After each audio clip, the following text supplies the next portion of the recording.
Buenas tardes, mis hermanos. Que la gracia de nuestro Señor sea en cada uno de ustedes. Un día movido, del deber cívico nos llama, pero no podemos olvidar lo esencial, que somos hijos de Dios. Y este es nuestro lugar. Mis hermanos, estaremos leyendo, continuando con nuestra serie de Mateo, en el capítulo 10, y estaremos leyendo desde el versículo 34 al 42. Mateo capítulo 10, del versículo 34 al 42.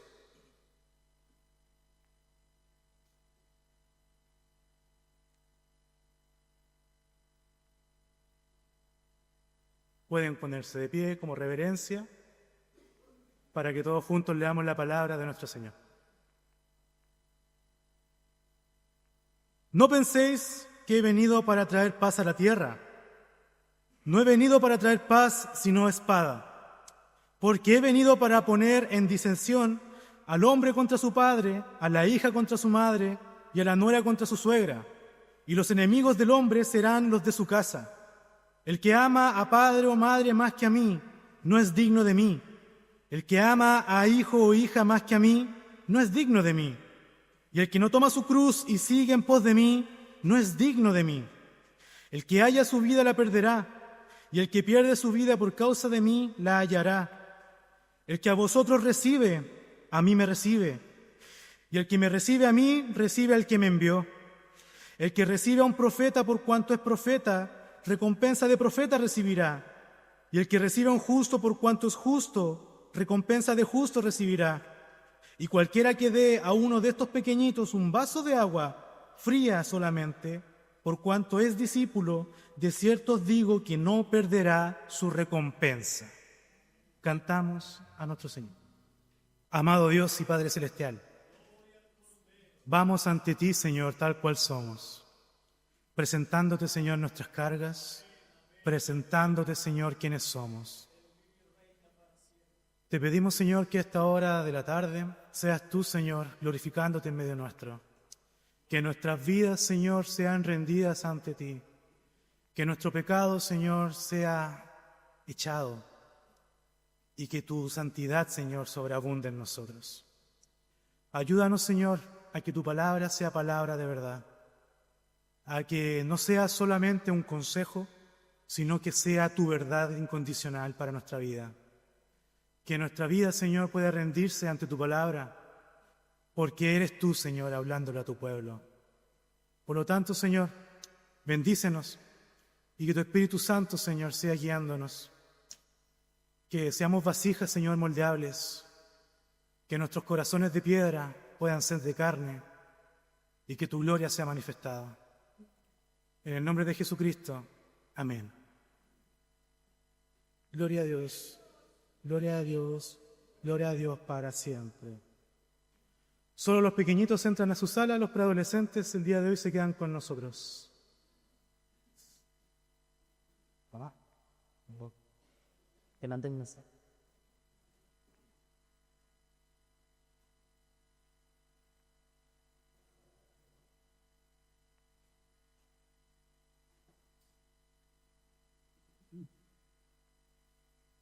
Queridos hermanos, para iniciar este sermón, les presentaré una ilustración. Me gusta hacer ilustraciones al inicio de cada sermón.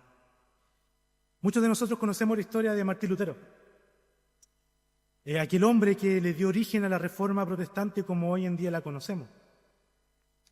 Lutero había descubierto una verdad sobre Dios que era fundamental y que eso lo cambió todo. Pero esa verdad contradecía las reglas y las tradiciones de la época. Él fue llevado a lo que se conoce como la dieta de Worms, donde él fue a un juicio. Y este juicio era frente al hombre más poderoso de aquel tiempo, que era el emperador y también los líderes religiosos. Y frente a Lutero estaban todos los documentos que él había escrito acerca de lo que el Señor por misericordia le permitió conocer. Y la orden era muy simple de parte de sus líderes: que se retractara, que negara la verdad de las cosas que había escrito, de las cosas que había enseñado, para que pudiera vivir en paz, para que no fuera excomulgado, no sufriera persecución y una muerte que iba a llegar sí o sí por su rebeldía. Y este juicio no era un juicio cualquiera, hermanos. Era un momento que encapsulaba el dilema que justamente estábamos viendo acá en el texto que leíamos recién. Lutero fue forzado por los hombres a elegir entre la paz social, la paz personal y la palabra de Dios. Él tenía que seguir las autoridades para vivir en paz. Pero en un acto de obediencia radical, hermanos, Lutero desenvainó la espada de la verdad y dijo lo siguiente: no puedo ni quiero retractarme de nada, porque no es seguro ni honrado ir contra la conciencia. Que Dios me ayude. Amén. Al elegir la verdad, Lutero eligió la división. Se convirtió en el enemigo doméstico de las autoridades de la Iglesia Católica en aquel tiempo. Él demostró, hermanos, que el amor por la verdad de Dios era mayor incluso que su propia vida, entregándose a la persecución.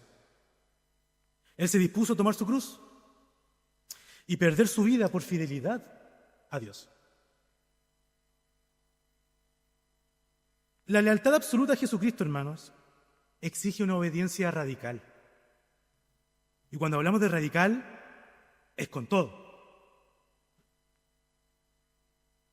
Y esto inevitablemente, hermanos, trae división. Pero no se queda ahí. También hay una recompensa y hay una promesa para aquellos que perseveran. El sermón de hoy se titula Jesucristo, la espada, la cruz y la perseverancia. Desde que iniciamos nosotros el capítulo 10, pudimos ver, ¿cierto?, cómo los discípulos de Jesús directos, en este caso los apóstoles, fueron instruidos por Jesús. Jesús les dio las pautas que debían seguir para poder abarcar su misión de extender el reino de Dios. Y al cerrar este capítulo, ahora vemos algo que nos toma un poco por sorpresa.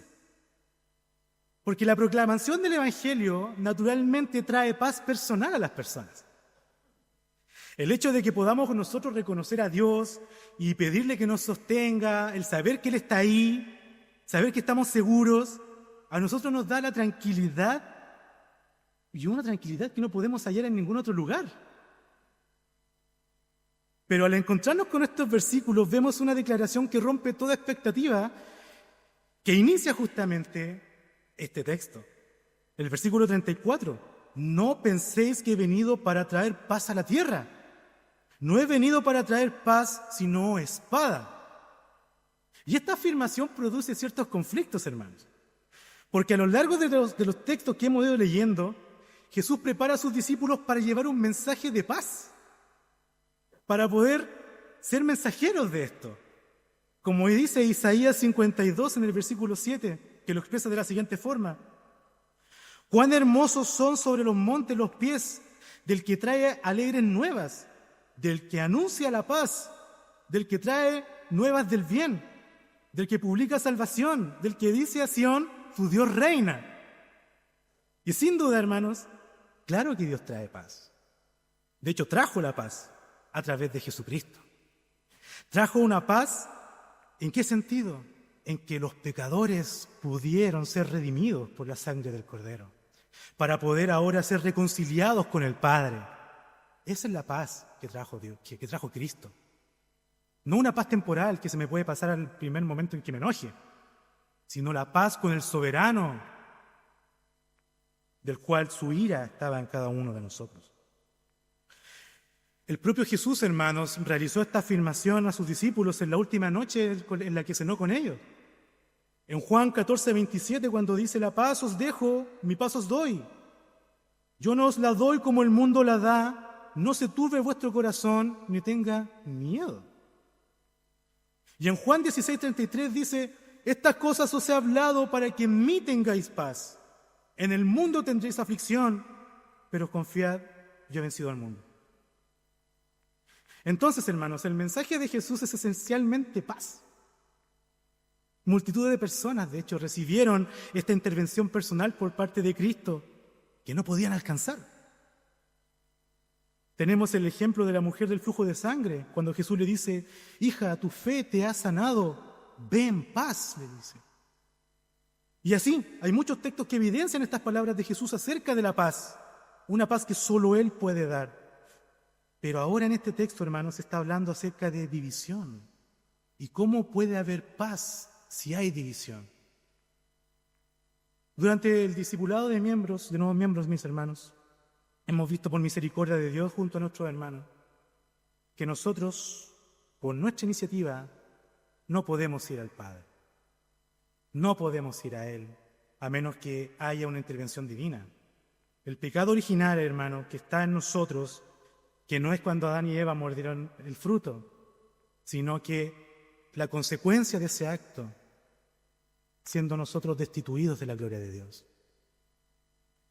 Al estar nosotros dentro de esa categoría del pecado original, no podemos ir al Padre, no tenemos puente hacia Él. Y como nos dice en Romanos 3:23, por cuanto todos pecaron y están destituidos de la gloria de Dios. No hay acceso. ¿Qué quiere decir destituido? Expulsado, desterrado. No hay forma de llegar al Padre. Fuimos entregados a una mente reprobada, por lo que no tenemos acceso al Padre, porque el Padre es santo y yo soy un pecador. No tengo acceso al Padre. Pero Él nos amó primero. Él nos miró con misericordia y Él nos llamó para estar en su camino.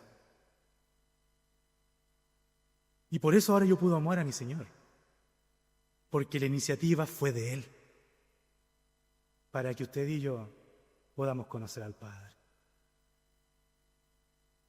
Y por eso, hermanos, el mundo no quiere recibir el mensaje de paz del Evangelio. Aquellos que son del mundo, hermanos, se oponen abiertamente a los mensajeros del Evangelio, de manera radical. Generan oposición gigante contra el propio Cristo. Y Él lo advirtió cuando dijo: en el mundo tendréis aflicción. Y de ahí la afirmación misma: no he venido para traer paz, sino espada. La espada es un instrumento que corta, es un instrumento que divide. Y Jesús utiliza este concepto, hermanos, para presentar el Evangelio del Reino a la sociedad, a la gente, la cual realiza una separación en las personas. De tal manera que coloca a las personas unas contra otras. El príncipe de paz es también motivo del conflicto entre los hombres, mis hermanos. Muchos hermanos y el mundo en general tienen una idea de la paz que el Señor entrega de manera equívoca. Muchos piensan que la paz es felicidad. Y de hecho, a modo cultural, el deseo de todo ser humano es ser feliz. Yo quiero ser feliz en mi vida. Todos queremos ser felices. Todos queremos tener una vida tranquila, criar a nuestros hijos de una manera en que puedan vivir felices. Y eso está bien. La felicidad está en nosotros, es parte de nuestra vida. Lastimosamente, hermanos, muchas iglesias han caído en conceptos como: ven al Señor y todos tus problemas se van a acabar. El Señor te acepta tal y como eres. Tú sé feliz. Solo arrepiéntete una vez y sigue viviendo. El Señor te ama tal cual eres.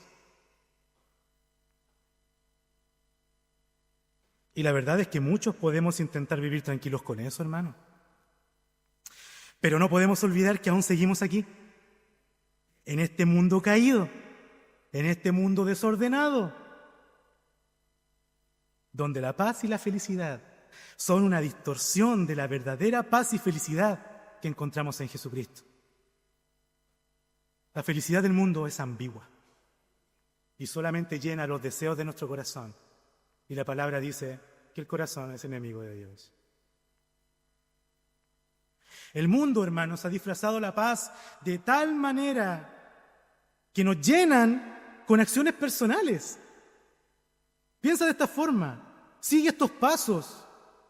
Encuentra a tu niño interior y perdónalo.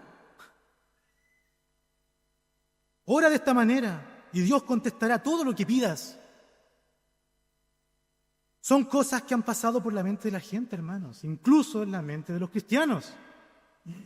Cuando hemos tomado a Dios como si fuera un genio de una lámpara que cumple nuestros deseos, cuando el único deseo que Él quiere de nosotros es que lo obedezcamos. No hay otro propósito. Él no quiere que seamos felices, hermano. Él quiere que seamos obedientes.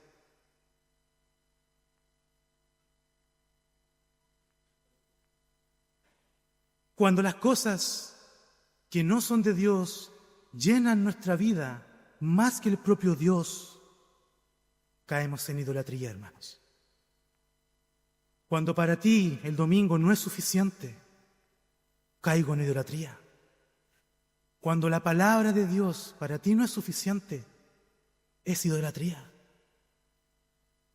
Y que el Señor nos ayude. Porque cuando algo, hermanos, no llena nuestras vidas, cuando sentimos un vacío que ni siquiera vemos como a Dios que Él podría llenar nuestra vida para obtener paz y para poder obtener felicidad, el mundo nos entrega una paz y una felicidad que se aleja completamente de la Escritura. El Evangelio, hermanos, es presentado como una espada que divide. El Evangelio enfrenta a las personas. El versículo 36 y 37 lo dice: porque he venido para poner en disensión al hombre contra su padre y a la hija contra su madre y a la nuera contra su suegra, y los enemigos del hombre serán los de su casa. Los de su casa, hermanos. El mensaje de salvación nos confronta. Confronta y extiende eso hacia nuestros trabajos, hacia nuestros amigos, hacia nuestra familia, hacia nuestro núcleo familiar, nuestra propia casa. La relación con Cristo, hermanos, produce fricción en la familia, cuando en aquel hogar no hay creyentes. Jesús es claro que incluso en nuestros lazos más sagrados, más cercanos, más naturales, puede haber destrucción. Así ocurrió en los primeros tiempos de la historia, donde personas quisieron colocarse delante de Dios y tomaron decisiones equívocas. Tenemos el ejemplo de Caín. ¿Por qué Caín mató a Abel? Porque veía que Abel era justo delante de los ojos de Dios y él no. Esa fue su motivación, la envidia. Veía que Abel estaba vinculado con Dios y la confrontación del resultado de sus obras que hicieron, que lo matara. Su rechazo de la luz por las tinieblas, hermanos, trajo la consecuencia de muerte a un justo. Y hasta el día de hoy se sigue viviendo así. Hasta el día de hoy las iglesias se pelean unas con otras para saber quién tiene la verdad, cuando la única verdad está en la Escritura, hermanos. Nada por lo que peleamos vale la pena si no es por la Escritura. Nada. Por un lado, hermanos, están aquellos que han recibido a Cristo y comienzan una regeneración espiritual, y por otro lado, aquellos que continúan en tinieblas y desprecian la luz porque simplemente no tienen acceso a ellas. Cuando yo no soy convencido por el Evangelio, es porque no tengo acceso al Padre. Y que el Señor nos ayude. Porque puedo intentar todas las formas de poder llegar a Él, pero si la Escritura no me convence, no voy a llegar a ningún lado. Que el Señor nos ayude.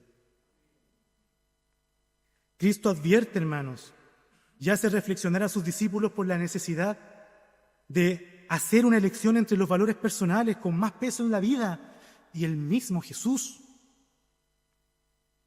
Él muestra la esencia del discipulado verdadero aquí. Y eso, hermanos, lleva a Jesús a introducir una enseñanza que quizás no quisiéramos leer, porque entra en conflicto con la mirada de felicidad que tenemos en nuestra familia. Y están los versículos 37 al 39. El que ama a padre o madre más que a mí, no es digno de mí. El que ama a hijo o hija más que a mí, no es digno de mí. Y ojo, y el que no toma su cruz y sigue en pos de mí, no es digno de mí. El que haya su vida, hermanos, la perderá. Y el que pierde su vida por causa de mí, por Cristo, la hallará. Y aquí, hermanos, es donde vemos esta distorsión de la paz y la felicidad que el mundo se ha encargado de envolver. Porque el mundo, hermanos, te quiere vender algo inmediato. El mundo te quiere vender algo que puedas sentir y ya. Y que eso sea suficiente para ti. El mundo va a buscar todas las formas de alejarte de Dios. Porque el enemigo, Satanás mismo, está a cargo de la tierra. Las tinieblas no pueden unirse a la luz. Pero la Escritura me dice, hermanos, que para que haya paz, primero debe haber guerra. Los cristianos, hermanos, queramos o no, nos vamos a hacer de enemigos. Queramos o no, la gente se irá en contra de nosotros, porque las tinieblas huyen de la luz. Y si Dios te miró a ti, hermano, con misericordia desde la eternidad, y hoy vives en fe por Él y para Él, no puedes seguir a Cristo, hermano. No puedes seguir a Cristo esperando que tu vida se solucione. Si tú esperas que tu vida se solucione, verifica primero dónde está tu corazón. No seguimos a Cristo por los panes y los peces. Lo seguimos porque Él nos salvó. Y Él es digno de toda honra. Él es digno de toda gloria. Él es digno de toda alabanza. Porque en tinieblas nos halló y nos levantó. Y a pesar de que hoy día me siga equivocando, sé que tengo a mi Salvador conmigo.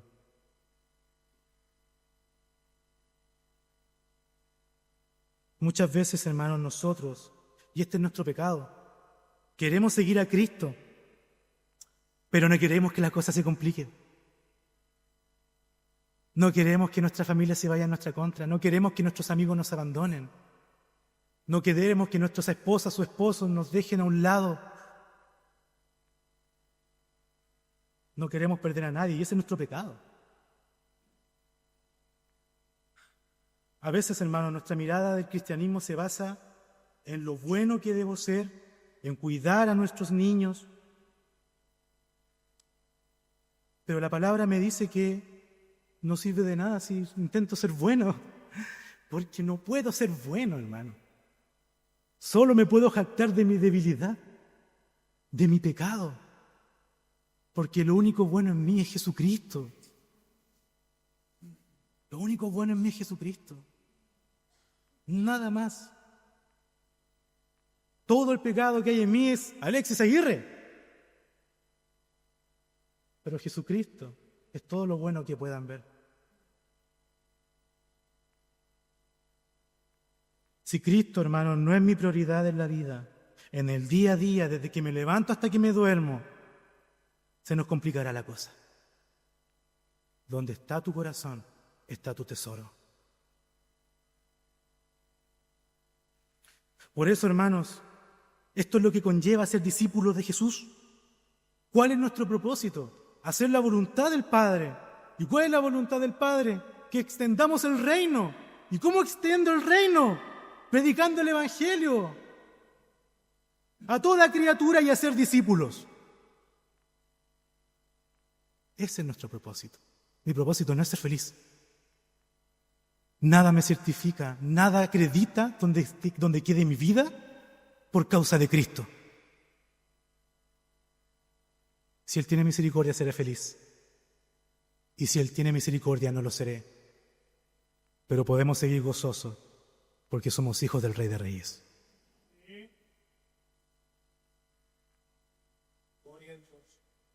Si hacer lo correcto y creer en la verdad, hermanos, hace que todos se alejen de mí, eso va a ser una pequeña pérdida comparada con lo que me espera en los cielos.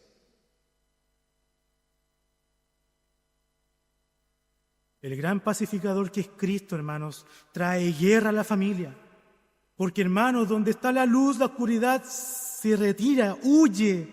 Donde está la verdad, la mentira también huye. Seguir a Jesús, hermanos, implica que todos vayan en nuestra contra. Que seamos el blanco de los demás.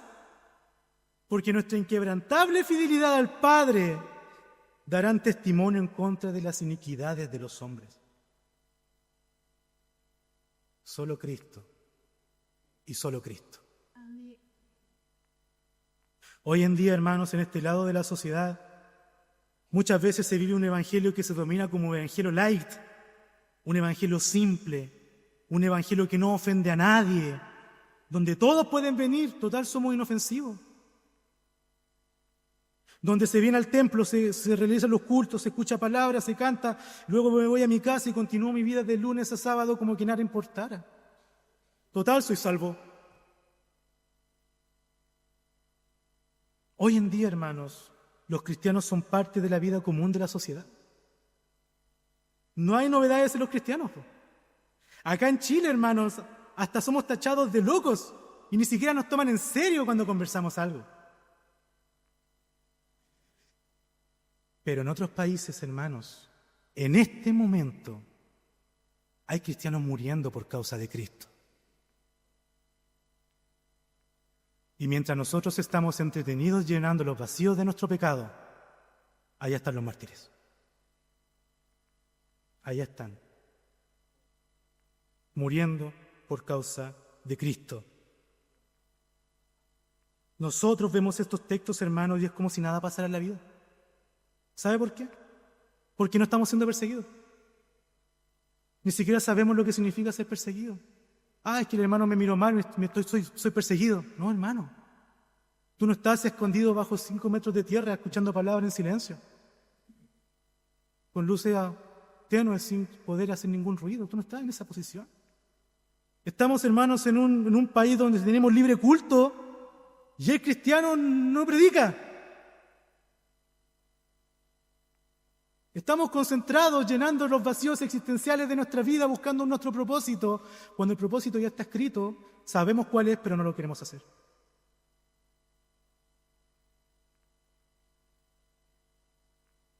La Biblia dice que seremos perseguidos y ni siquiera nos importa la mayoría del tiempo. En otros países, hermanos, de seguro en estos pasajes, y a ellos les hace sentido. A ellos sí les hace sentido, hombres y mujeres que arriesgan su vida día a día, porque otros puedan conocer el Evangelio, hermanos. Predicando a escondidas, recibiendo la verdadera persecución que nos habla la Biblia.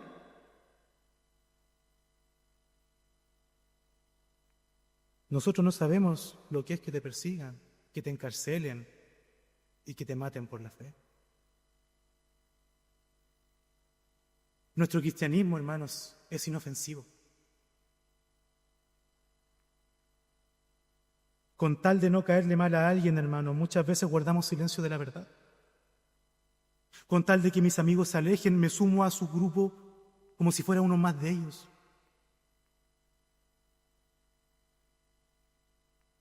Por no querer perder mis contactos del trabajo, robo y hago cosas que no debiese hacer.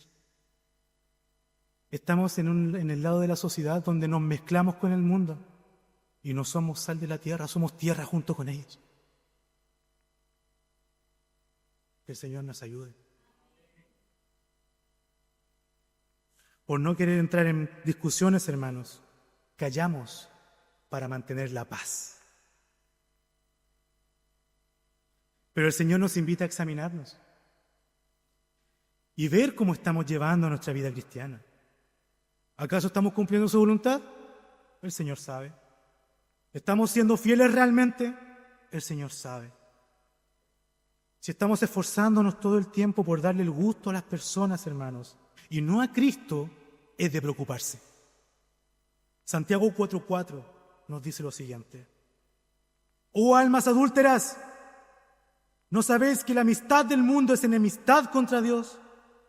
Cualquiera, pues, que quiera ser amigo del mundo, se constituye enemigo de Dios. Ahora, hermanos, esto no se trata de que ser cristiano te lleve a tomar tus cosas e irte a otro país, irte lejos de tu familia por causa del nombre de Cristo, porque no funciona así.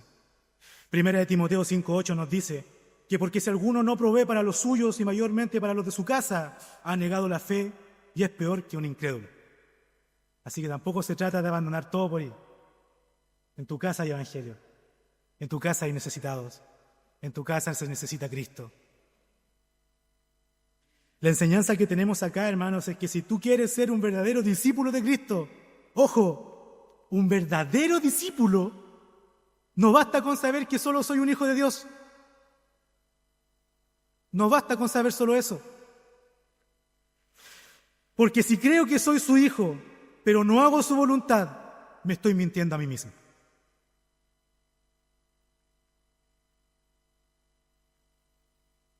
Porque en el discípulo hay frutos. No lo digo yo, lo dice la Escritura. La demanda de compromiso y lealtad, hermanos, que exige Jesús es que lo ames con toda tu alma, con toda tu mente y con todo tu corazón, por sobre todas las cosas. Sobre todas las cosas, hermano. Y si amamos bien a Dios, ahí recién podemos amar bien al resto. Pero la causa primera debe ser Jesús. Versículos 38 y 39. Y el que no toma su cruz y sigue en pos de mí, no es digno de mí. El que haya su vida la perderá y el que pierde su vida por causa de mí, la hallará. Hermanos, el compromiso del discipulado alcanza su mayor expresión con estas palabras. ¿Sabe por qué? Porque no solo debemos renunciar al amor relacional que supere el amor hacia Cristo, ya sea personal, ya sea familiar, sino que también debo renunciar a mí mismo, a mis deseos, a mis planes, a mi vida. Ahora Jesús le dice a sus discípulos que solo es digno de Él quien tome su cruz y le siga.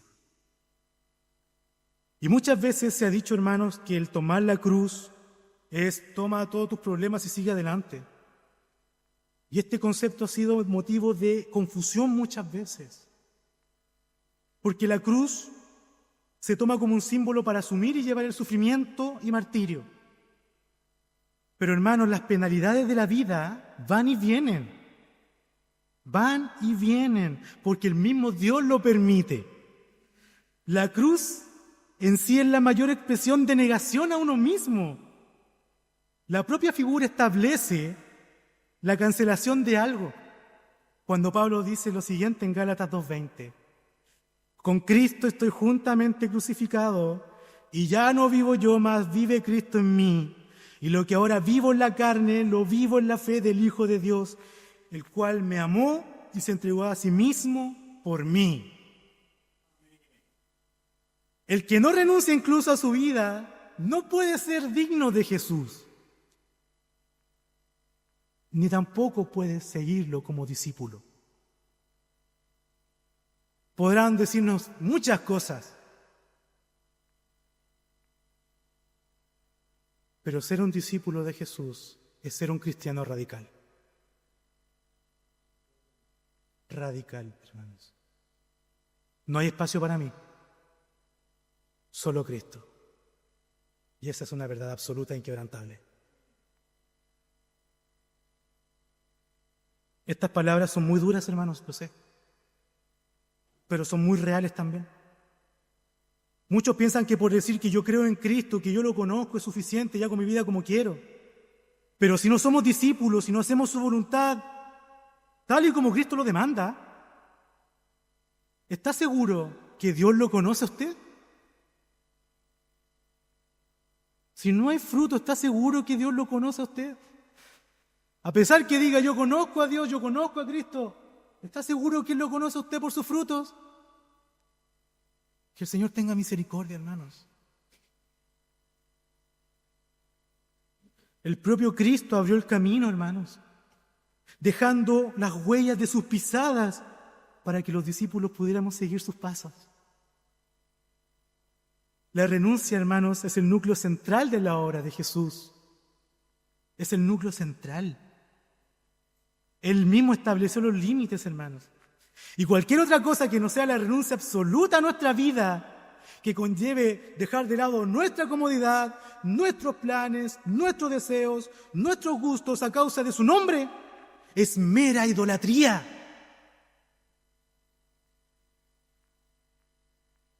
Son las palabras de Jesús. Gloria a Dios. Si se siente confrontado, hermano, imagínese yo cuando armaba este mensaje.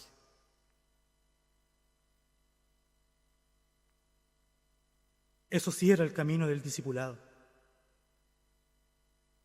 porque se aparta de la senda marcada realmente por el Señor. Hermanos, no hay otro camino más que este. Ninguna otra entrega, hermanos, a no ser que sea la renuncia absoluta y personal a ti mismo. Pablo nos enseña en Romanos 12:1. Así que, hermanos, os ruego por la misericordia de Dios que presentéis vuestros cuerpos en sacrificio vivo, santo, agradable a Dios, que es vuestro culto racional. El que haya su vida, hermanos, como dice el texto, la perderá.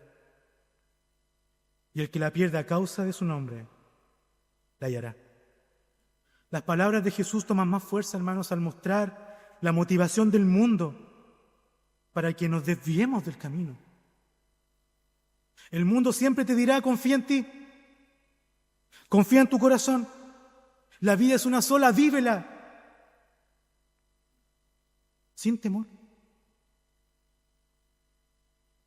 Para el mundo, hermanos, solamente se puede ganar la vida renunciando a Cristo.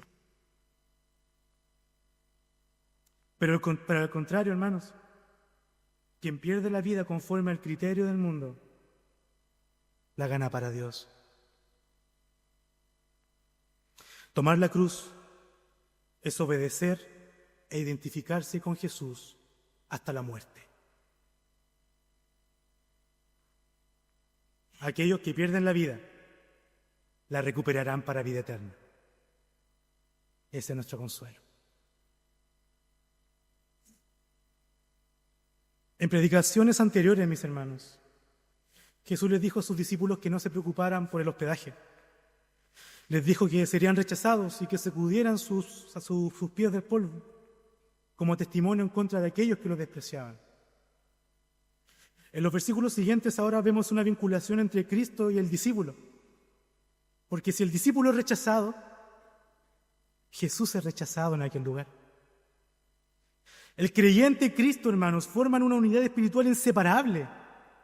Inseparable. Quien desprecia o persigue a un creyente, desprecia y persigue a Jesús.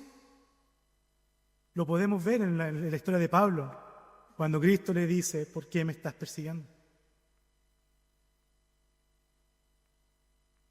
Y por el contrario, hermanos, quien recibe a un mensajero de Dios, también recibe a Dios. ¿Qué quiere decir esto? Que cuando un discípulo es recibido con agrado en algún lugar, hermanos, es comparable a la recepción del propio Cristo en aquel hogar.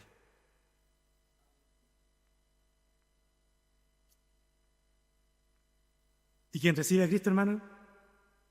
Recibe al Padre. Esto, hermanos, es maravilloso. Porque Cristo a nosotros nos hace parte de su plan de salvación. Nos involucra en el llamado de las ovejas perdidas. Y por eso es tan importante que la palabra de Dios, hermanos, siempre esté en usted. Que usted siempre pueda hablar de Jesús. Porque el texto continúa en el versículo 41.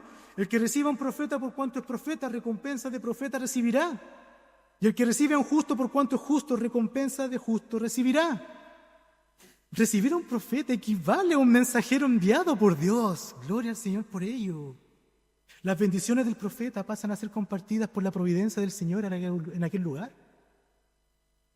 Hermanos, lo vemos en las numerosas ocasiones durante el tiempo de los profetas en el Antiguo Testamento. Dios tenía como bendición la vida misma para los profetas, para que pudieran abarcar todo Israel. Y luego ahora vemos en el versículo 42 la siguiente ilustración. Y cualquiera que dé a uno de estos pequeñitos un vaso de agua fría solamente, por cuanto es discípulo, de cierto os digo que no perderá su recompensa. Wow. Ahora el Señor cariñosamente, hermanos, expresa hacia sus discípulos que son pequeñitos, pero no de manera despectiva, sino que son pequeños ante el mundo y para el Señor son semejantes a niños dependiendo de sus padres. Y en este caso, los enviados dependen del Señor. El hecho, hermanos, de recibir un vaso de agua fría no está en el que el discípulo pueda recibir una retribución, sino que la acción motivadora de la persona que entrega ese vaso de agua, como lo ejemplifica acá, es esa motivación de amor hacia el prójimo. Anteriormente el Señor dijo que quien recibiera a sus discípulos lo estaba recibiendo a Él. Por ende, la respuesta de aquel que atiende al discípulo, teniendo conocimiento de su función, ahora es como que le diera el vaso de agua a Dios mismo. La justicia de Dios impide que nuestro trabajo desde este lado de la eternidad sea en vano. No hacemos las cosas por hacerlas, hermanos. Hay una recompensa que es segura y que es fiel por nuestro discipulado en esta vida. El amor, hermanos, hacia los pequeños que sirven al Señor es amor al Señor mismo. Tú al amar a tu prójimo amas a Dios. El amor de Dios, hermano, actúa en los creyentes por medio del Espíritu Santo, siendo un vínculo sincero y determinante en todo creyente que ha nacido de nuevo. Los frutos de justicia se manifiestan, hermanos, al servirle a los demás. Cuando dejo de que me sirvan para servir a otros, ese es el fruto de justicia. Cuando atiendo al hermano o a la hermana necesitada. El amor a los hermanos, es evidencia verdadera del amor de Dios en nosotros. Todo cuanto se haga para la gloria de Dios, hermanos, recibirá su recompensa en su día y no la perderá. Porque esa recompensa, hermanos, está segura. Está asegurada. Porque Dios la estableció desde la eternidad. Hay un texto en el cual me quiero adelantar un poco en Mateo, donde las palabras del Señor toman sentido en cuanto a lo que será el día de cosecha y en cuanto a la esperanza futura para los hijos. Vamos por favor a Mateo 25 del 34 al 38, que dice: Entonces el rey dirá a los de su derecha: Venid, benditos de mi Padre, heredad el reino preparado para vosotros desde la fundación del mundo, porque tuve hambre y me disteis de comer, tuve sed y me disteis de beber, fui forastero y me recogisteis, estuve desnudo y me cubristeis, enfermo y me visitasteis, en la cárcel y vinisteis a mí. Entonces los justos le responderán diciendo: Señor, ¿cuándo te vimos hambriento y te sustentamos, o sediento y te dimos de beber?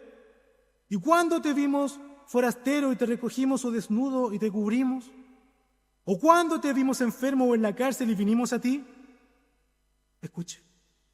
Y respondiendo el rey les dirá: De cierto os digo que en cuanto lo hicisteis a uno de estos mis hermanos más pequeños, a mí me lo hicisteis.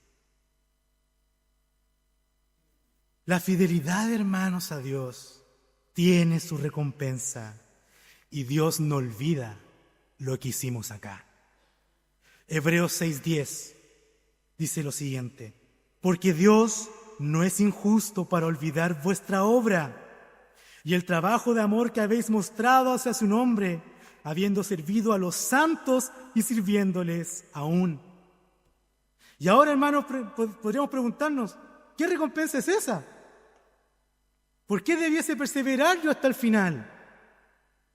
Hay un galardón, hermanos, hay una corona de gloria una entrada de honor, segura para todo aquel que ha sido concebido para vida eterna. Por gracia, vida eterna. Solo por gracia. Y que ha vivido, hermanos, escuche bien, activamente su discipulado. Este galardón, hermanos, no es lo que nos abre la puerta al cielo, porque esa fue la sangre de Cristo, sino lo que Dios nos entrega, hermanos, una vez que estemos dentro. Es el reconocimiento público, hermanos, de nuestra lealtad radical en obediencia hacia el Salvador. Esa recompensa, hermanos, es la consumación de la promesa de Jesús. Es la voz del Rey que validará cada vaso de agua fría que dimos en su nombre. Es la verdad que nos impulsa a seguir tomando la cruz, incluso cuando el camino se hace difícil. Hermanos, nuestro llamado es a la perseverancia hasta el final. Nuestra esperanza se encuentra en ese día, cuando ya no estemos separados por espada, sino, hermanos, que estemos de pie ante la presencia misma del Señor.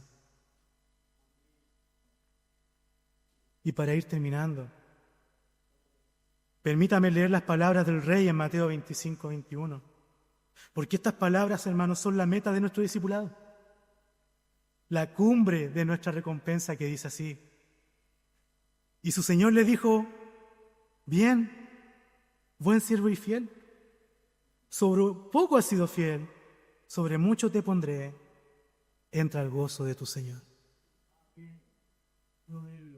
Ese es el momento. Ese es el momento, hermanos míos. Ese es nuestro galardón, la recompensa de escuchar al Señor decirnos: buen siervo fiel. Esa entrada honorable, suprema, de haber sido fiel hasta el final. Que a pesar de la espada, a pesar de la cruz, esta promesa nos sostiene. Para concluir, hermanos, Jesucristo es la espada, es la cruz y es la perseverancia en nuestra vida. Todo lo que rodea este pasaje, hermanos, está relacionado con el compromiso fiel y absoluto a Jesucristo.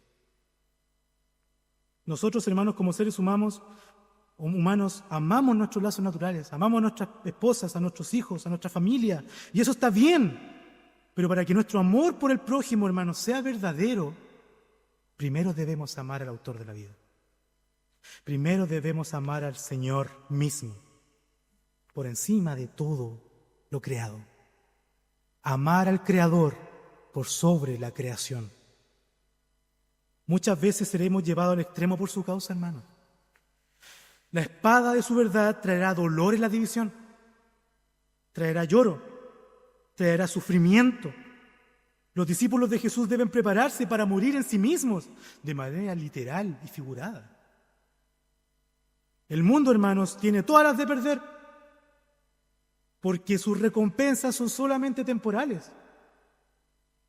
Pero cuando dejamos de ver la temporalidad para mirar a la eternidad, hermanos, es cuando alcanzamos el valor por medio del Espíritu Santo para perseverar hasta el final. Cuando las presiones lleguen, cuando el mundo nos ofrezca la paz, la seguridad a cambio de nuestra verdad, recordemos el premio, hermanos. No la salvación, porque esa fue otorgada por gracia, sino el honor incalculable de ser recibidos en el paraíso por el propio Rey que nos da la bienvenida a su reino. La meta de nuestra fidelidad, hermanos, es escuchar sus palabras, que la certeza de este galardón sea nuestra motivación, que nos impulse día a día a ser hallados fieles ante su presencia.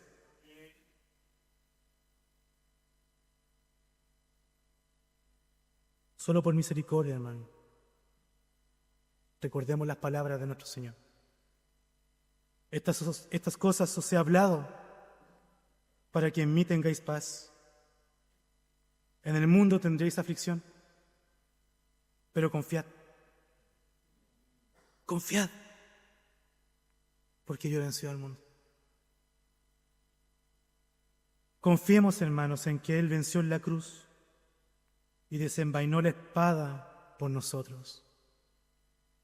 Que la gracia de nuestro Señor esté en cada uno de ustedes. Oramos al Señor. Amantísimo Padre y Señor Jesucristo, tú eres la espada. Tú eres la espada, Señor.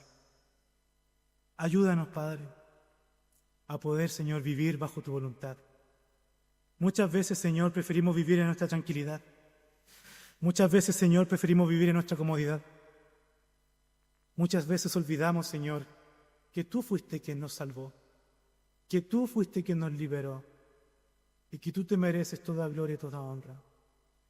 Ayúdanos, Señor, a que en todo podamos verte a ti, que nuestra vida sea rendida ante tu presencia, que nuestros corazones, Señor, sean limpiados por ti, que tu gracia, Señor, sobreabunde en cada uno de nosotros, porque tú eres digno, Señor, y sin ti nada podemos hacer. Bendice nuestras vidas, Señor, y que tu santidad, Señor, sea en cada uno de nosotros, porque el galardón está ahí. Ayúdanos, Señor, a llegar a Él. Ayúdanos, Señor, a mirarte y a buscarte, porque este mundo, Señor, nos distrae de todo. Estamos llenos de actividades, nuestras agendas están llenas de cosas, y a pesar de que decimos que te amamos, Señor, eres nuestra última prioridad. Ayúdanos, Señor, a través de tu Espíritu Santo, a que tú seas nuestra primera prioridad, porque tú eres nuestro Dios. No tiene sentido, Señor, estar acá si tú no eres nuestro Señor. Ayúdanos, Padre, a poder ir por el mundo y predicar tu evangelio, a que podamos hacer discípulos, a que podamos presentar tu reino y que no nos conformemos con llamarnos hijos de Dios, sino que, Señor, seamos llamados tus discípulos, fieles, poco fieles, Señor, que solamente pueden vivir por tu misericordia. Señor, es una palabra confrontacional. Ayúdanos, Señor, a tomarla en serio. Y si me tengo que ir triste, que sea por tu misericordia. Porque tú has hablado. Ha sido tu palabra la que nos ha magullado. Ha sido tu palabra la que nos ha tocado. Y solo tú eres nuestro Señor. Moldéanos, Señor. Que nuestros corazones de piedra, Señor, sean de carne. Y ayúdanos a sentir, pero a sentirte a ti, tu santidad. Gracias, Padre, por esta palabra. Y la gloria y la honra es tuya. Y te agradecemos, Señor, porque nos hablas en todo tiempo. En todo tiempo. Nuestra vida es limitada, pero tu eternidad, Señor, es incomparable a todo lo que podremos vivir. Solo te pedimos misericordia y ayúdanos a soportar este camino, porque somos débiles sin ti. Tú eres fuerte, yo soy débil, Padre. Danos de tu gracia y que podamos resistir. En el nombre de Jesús. Amén. Gloria a Dios y gloria a Dios para siempre. Que mi Señor los bendiga.